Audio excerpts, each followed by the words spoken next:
اتجمدت في مكاني وما قدرتش أنطق. رجعت بيتي وأنا مرعوبة وعيانة من البكا. فضلت أسأل نفسي، ليه بتعاملني كده؟ وليه شكلها وتصرفاتها مرعبة بالشكل ده؟ بس اللي جاي كان أسوأ.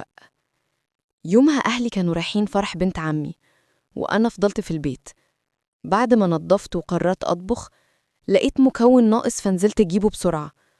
وأنا راجعة وطالعة السلم الكهرباء قطعت، وبصراحة الدنيا كانت ضلمة جدا ومش عارفة أنا في أنهي دور.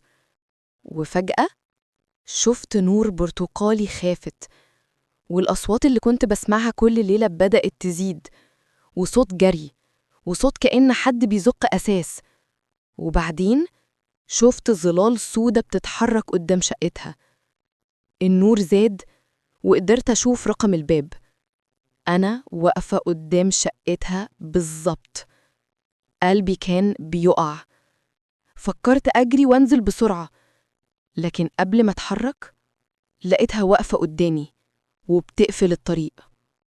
الصدمة وشها ما فيهوش ولا خدش ولا تجعيدة. كانت شكلها أصغر وأجمل، بس عينيها كانت مخيفة جدا. مسكت دراعي، حسيت بألم جامد كأني اتحرقت. قعدت أسأل نفسي، هي عايزة إيه؟ أنا عملت لها إيه؟ مرعوبة. مفيش غير حاجة واحدة عملتها.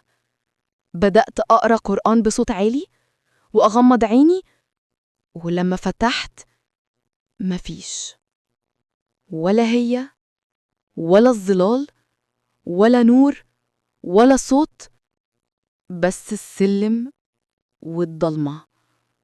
خفت أحكي لأهلي عشان ما يقولوش بتتخيل زي كل مرة، بس الموقف ده ما قدرتش أنساه.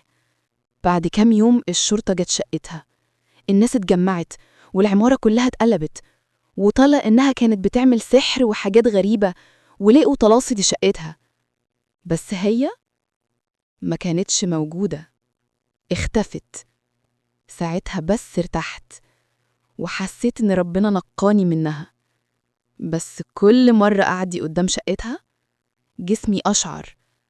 صورتها وطريقة ما مسكت دراعي ما نسيتش.